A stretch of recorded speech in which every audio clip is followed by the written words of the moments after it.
Hello, my name is Bryony. I'm 24. I live with my mum, dad and sister and all our animals. I am an actress, blogger and model. I'm passionate about raising awareness about disability, especially hidden disability. It came about because I was having a hard time and I needed a place to just write and vent, so I started my blog. I was in year 2 when my family started to take me to the doctors. This was because my teacher could see I was slightly behind my peers, so I would find balance very hard, PE. I couldn't concentrate. My walking wasn't the best. I'd trip a lot. And she just sort of noticed I couldn't really keep up in class. So she spoke to my mum and we went to the doctor, and then that's when I started having tests. When I was at school, to begin with, I had quite a few friends, but then that kind of changed when people noticed that I was not coming into school as much because I was at a hospital appointment and they weren't really sure why. I think when I started telling my friends that I was disabled, they kind of saw me in a different way and didn't really know how to relate to me anymore. It was like I was a different person, but to me I was just the same. Then that's when people started picking up on things that they hadn't before. I hate to use the word normal, but I think they don't think I was normal. When I found out I had cerebral palsy, I didn't really understand what it was, but my mum and dad were very open about it. For me, it affects my right side of my body and it's scattered all over my brain, so I find reading and writing. I found writing very hard and doing puzzles. I had a splint, which was like a leg brace that I'd wear on my right leg. I couldn't wear a skirt at school. I had to wear trousers because I'd have to cover it because people would see it and make fun of me. This led to bullying from the age of year 2 to 16 years old. I got bullied verbally, physically and online. I kind of closed off to the world. I didn't feel like I belonged. My disability became more hidden, but I then had the diagnosis of PTSD, anxiety and depression. PTSD is when you've had an event happen in your life and it's affected you, and for some reason you just can't stop thinking about it, but you're not even thinking about it, you just do it without even knowing, and it can be anything to everyone and it comes out in different ways. I covered it a lot with a smile, but like I say to people, just because you're smiling doesn't mean there's nothing wrong. Like, a smile can hide a lot. And it kind of built up and built up and built up, and people couldn't see that I was just trying to cope with the basic stuff, even just getting up in the morning. When I'm out and about and I'm not in my wheelchair, people walk past me and treat me completely differently, but it always makes me laugh because you could be walking past someone with a disability and you might not even know.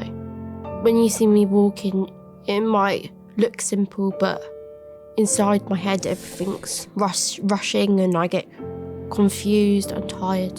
And I just kind of learnt to just try and look as normal as I possibly can. I'd get bullied every single day and I'd come home really, really upset and crying. Around the age of 14, when I was getting diagnosed with my mental health conditions, I was also diagnosed with visual and auditory hallucinations, and I couldn't see the world. It was like I was trapped in darkness, and I still have voices now. My voices would say nasty things that weren't very nice, like they still do, but I didn't have coping strategies then. I felt very lost, very alone. I thought people would be better off if I wasn't here. I started to not be able to look at myself in mirrors. I kind of switched myself off to the world, and that's when everything kind of just went a bit dark.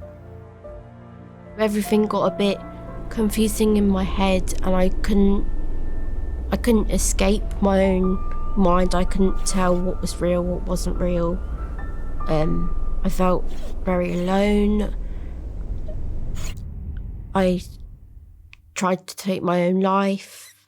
And that was really difficult because I was scared people would just say you're doing it for attention or things like that, but I couldn't think of a way out. If I could talk to one of the bullies today, I'd be very anxious, but I'd probably say that even though for you it was just like a little quick comment or just like a little bit of fun at school because you had nothing else to do, it affected the way I saw myself, and I didn't think I was worthy of, I thought that people would be better off without me. So it really it became my world rather than the real world for other people. It just became dark and I couldn't get out of the darkness. I spent a bit of time in a mental health hospital. They taught me techniques of how to cope with everyday situations if they got a bit too much. I also got help from CAMS, which is a child's mental health service, and I'm now with adult mental health, and they've been amazing. The support I received with them was brilliant. I have a support worker with me 6 days a week. I'm very lucky to have her. Her name is Ella. She helps me to try and be as independent as possible and to not rely on my mum all the time. When I'm out and about with Ella, she will link arms with me for when we're crossing the road because of my balance. Also because of my timing, I'm not very good at judging when's safe to go. Also because I can have seizures. A seizure is when there's too much electrical energy in your brain and it goes too quickly, so you can't have control of yourself. I explain this to little kids as in, you've got little jelly beans in your head, and then sometimes the jelly beans get so excited and they party in your brain and you just have a seizure and you just begin to shake.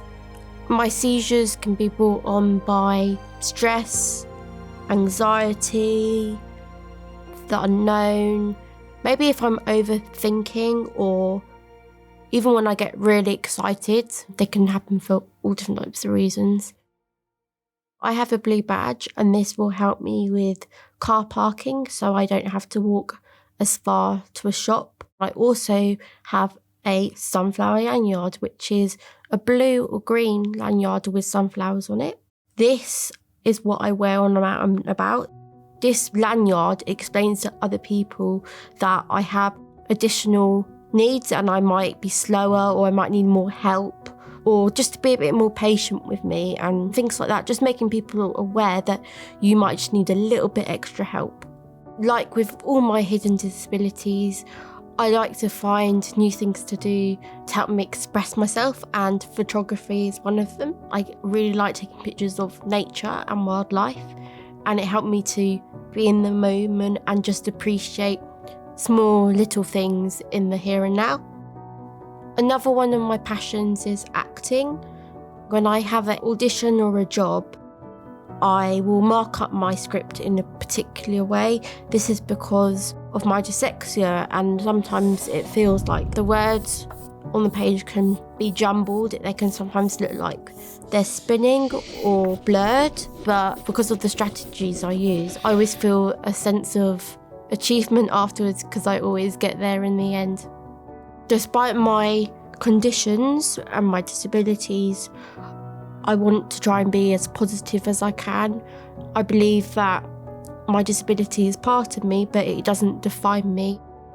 I made some amazing friends, and it was a really nice way to connect and feel that you're not alone, because you get told a lot that you're not alone and you think, yeah, everyone says that, but if you reach out, a lot of people you'll find will feel similar to you or understand what you're going through. So don't be scared to tell people, because people would rather you told them and you were here than you didn't tell them and you're not here. I like to say to myself, just be you, be true. There's no one else like you, and that is your superpower. Your story can change the world. Don't be afraid to be you, and don't feel embarrassed to be you. We're all different, and that's what makes the world go round.